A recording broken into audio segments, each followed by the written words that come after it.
When Helen Carter turned the key and stepped into her home that afternoon, she didn't expect to hear laughter. Not the warm, familiar kind that once filled this house, but sharp, foreign laughter, echoing off walls she had built with her own hands. For a second, she thought she'd opened the wrong door. Then she saw the framed blueprints on the hallway wall, the ones she'd drawn herself 35 years ago, and realized the nightmare was hers. She left her purse on the entry table. Her heartbeat pulsed in her fingertips as she followed the sound down the oak-floored hallway. Every board creaked with memory. And then she saw them. Brooke, her son Mark's girlfriend, standing by the bay window in her sleeveless white blouse, pointing to the garden like a realtor. Beside her stood a man in a gray suit, his phone raised, snapping photos of her living room. Brooke's voice was bright and professional. "It's a beautiful property, original structure, high ceilings, incredible natural light. Perfect for a small family." Helen froze in the doorway, her breath catching. Property, family.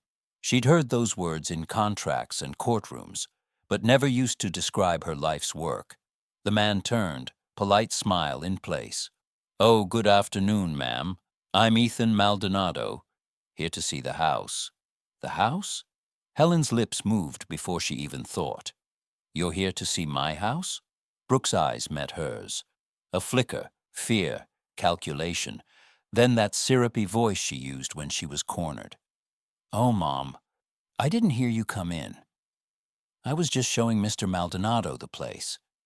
We've been talking about options." Helen didn't move. "Options?" Brooke tilted her head with that well-practiced sympathy.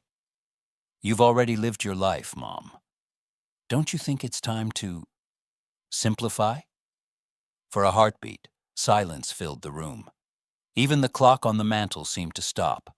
Then Helen stepped forward, her voice soft as glass breaking. "And you, Brooke, have just started ruining yours." The smile on Brooke's lips faltered, just slightly. Ethan cleared his throat. "Maybe I should—" "Yes," Helen said, her tone clipped. "You should. This house is not for sale. Never was." Ethan nodded quickly and backed out, murmuring apologies. The door clicked shut. Brooke turned toward Helen, fury spilling through her forced calm. "How dare you embarrass me like that?" she hissed. "I was just trying to help. This house is falling apart. You can't maintain it anymore. Mark and you," Helen interrupted. "You live here because I let you. You eat my food, you sleep under my roof, and you try to sell what doesn't belong to you." Brooke's face drained of color. I just thought—" Helen's voice stayed calm, but every word cut like steel. "You thought you could erase me. But this house isn't just wood and stone. It's me, and I'm still here." She turned and walked upstairs, leaving Brooke standing speechless in the middle of the room. Inside her bedroom, Helen locked the door and sat on the edge of the bed she had shared with her late husband, David. 30 years of mornings and nights, of laughter and sickness and silence. She looked at the photographs on the dresser, her young self in a hard hat, grinning beside a half-built wall. David holding baby Mark on the porch the day they moved in. "You've already lived your life." The words echoed, poisonous. How dare she decide that Helen's time was over? Helen rose, crossed to the closet, and reached for a worn cardboard box on the top shelf. Inside were the blueprints of the house, edges yellowed, lines drawn in ink and sweat. She unfolded them across the bed, running her fingers along the penciled notes. Window height, beam spacing, kitchen light direction. Every detail carried a piece of her. Her ambition, her pride, her love. She remembered the winter nights she'd mixed cement in freezing air, the summers when her hands bled from hammering. No one gave her this house. She had built it when banks laughed at the idea of a woman architect. She had earned every square inch. Downstairs, Brooke's voice rose, sharp, irritated, probably on the phone, spinning her version of the story. Helen didn't listen. She traced the blueprint's center line, steady as a heartbeat. "This house stands," she whispered, "because I do." Then she folded the plans, slid them back into the box, and straightened. The next time someone tried to sell her life out from under her, she wouldn't just stand in the doorway. She'd be ready. Helen waited until the house was asleep. The old oak floors creaked softly under her bare feet as she made her way down the stairs, flashlight trembling in her hand. Midnight air hummed through the vents, carrying the faint scent of Brooke's perfume. Vanilla, thick and suffocating. It had settled everywhere lately, like smoke after a fire. She started in the living room, the place Brooke called the family space now. The designer furniture Brooke had dragged in gleamed under the flashlight's beam. Helen crouched and tugged at a price tag that was still half stuck under the armchair. Luxury interiors, $4,099. She flipped another. Sofa set, $5,200. Her pulse quickened. Brooke didn't have a job. Where had this money come from? Helen pulled open drawers in the sleek new cabinet, expecting dust, maybe candles. Instead, she found piles of envelopes, credit card bills, all addressed to Brooke Lawson, each one marked in red. Minimum payments overdue, balances maxed out. $18,000, $26,000, $43,000. She photographed everything with trembling fingers. If this house had a cancer, this was it. Paper cancer. Next came the study. David's old space, where his drafting table once stood, was now a cluttered nest of Brooke's office essentials. Laptop, perfume bottles, shopping bags. But beneath a pile of fashion magazines, something caught her eye. A printed email thread with the subject line, "Inquiry, Power of Attorney, Property Transfer." Helen sat down. Her eyes scanned every word, pulse pounding in her ears. "Dear Miss Lawson," it read, "if the homeowner is incapacitated, you may request legal authority to manage and sell the property. Attached are the forms." Attached forms, 2 pages stamped, half filled in with Helen's own name. Her throat went dry. Incapacitated. That's what Brooke wanted. To make her disappear on paper before she could even die in real life. On the desk lay another document. A home appraisal, dated just 3 weeks ago. Market value, $480,000. In the margin, written in neat handwriting, buyer confirmed, $30K deposit. Helen's breath caught. A deposit. Money had already changed hands. And underneath that appraisal, folded twice, a letter forged with her shaky signature. I, Helen Carter, authorize my daughter-in-law Brooke Lawson to handle all property transactions on my behalf due to health reasons. Her stomach twisted. She'd never written those words, but she recognized the pen stroke, the imitation of her hand. Brooke had practiced. Helen gathered everything, snapping photos. When she looked up, she saw her reflection in the dark window. Eyes fierce, hair wild, jaw tight. Not the helpless widow Brooke believed her to be. The next morning, she drove to Notary Office number 186 downtown. The receptionist hesitated when she showed the letterhead. Moments later, a balding man in a gray vest emerged. "Mrs. Carter? I'm Harold Carty." Helen laid the forged document on his desk. "Did this come from you?" Carty's brows furrowed. He compared it with his seal, his signature. "Ma'am, this is fake, every inch of it." "Fake?" He nodded grimly. "Someone replicated my stamp, my signature, everything. Whoever did this knows what they're doing. It's not just fraud, it's identity forgery." Helen felt cold all over. How long would it take to sell a home with forged papers? If the buyer doesn't check the county records? Days. Her heart sank. Brooke was closer than she'd thought. That evening, Helen met Thomas Reed, an old colleague from her architecture days who'd gone into real estate law. His office smelled like coffee and pine. "You did the right thing calling me," he said, as she laid out the photographs. "But Helen, this isn't a misunderstanding. This is criminal intent. She forged my signature, Thomas. She's already taking deposits." He flipped through the papers. "We'll stop her. but you'll need proof that ties her directly to the scheme. Something undeniable. Helen looked at him, steady and calm. Then we'll make her show her hand.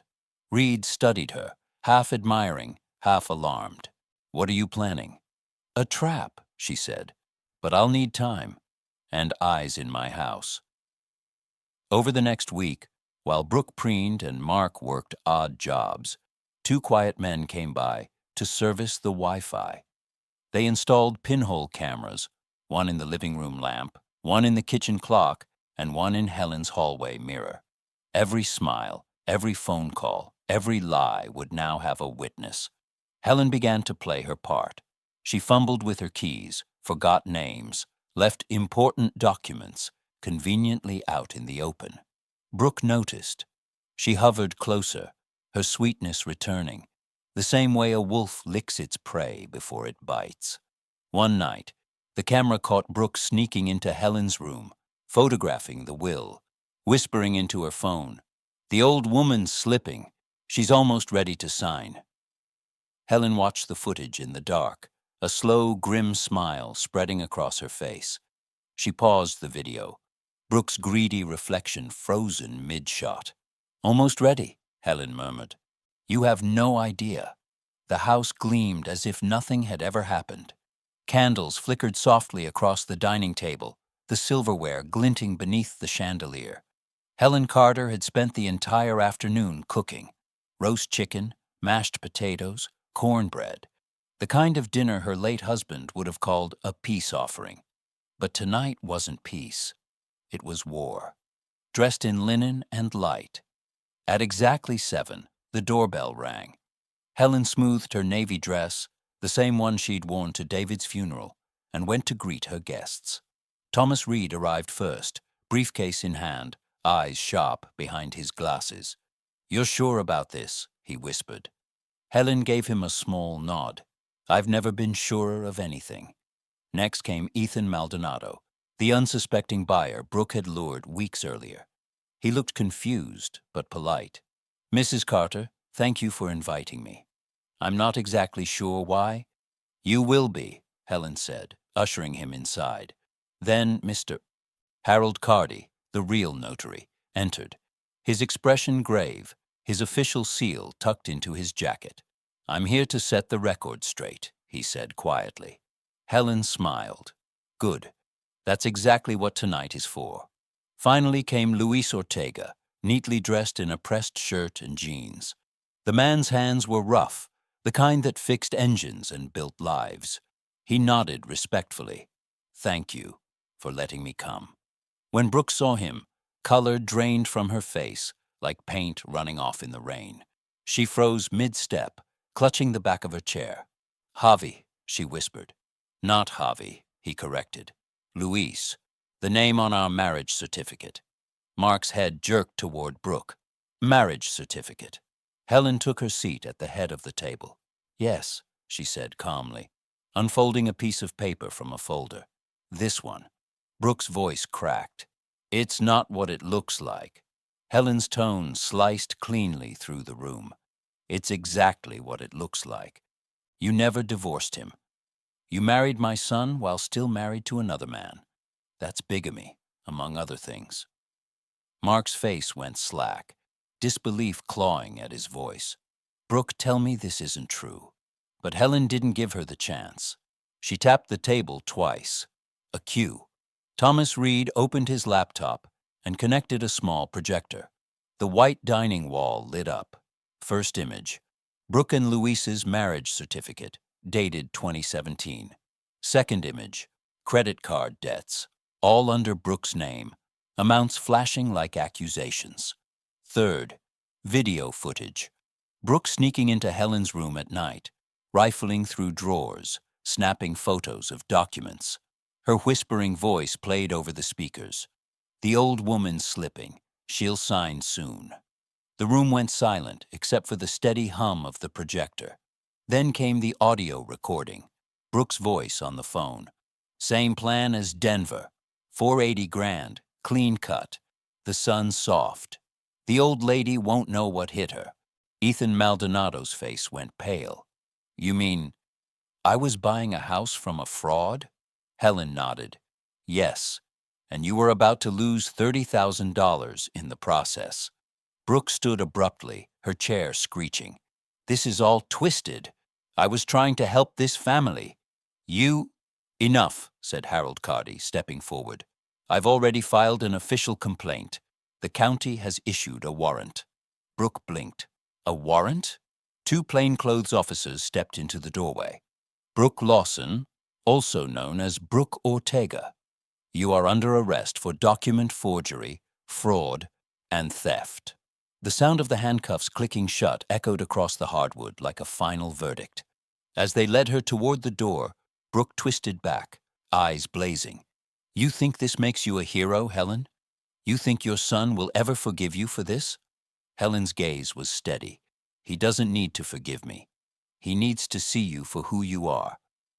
The door closed behind Brooke, and the silence that followed was deafening. Mark sat motionless, staring at the empty chair. His voice came out in pieces. How long did you know? Long enough to gather proof, Helen said softly. If I'd told you without it, you would have defended her. He let out a sound, half laugh, half sob. You're right. God, you're right. Helen reached across the table and covered his shaking hand. You loved her, Mark. Loving the wrong person doesn't make you weak. Staying blind does. He looked up, eyes glistening. I treated you like a burden. You forgot who built this home, she replied gently. But now you remember. Outside, the squad car's red lights flashed against the front windows, painting the walls the same deep color as sunset. Helen watched until they disappeared, until the house fell quiet again. For the first time in 2 years, that silence didn't feel heavy.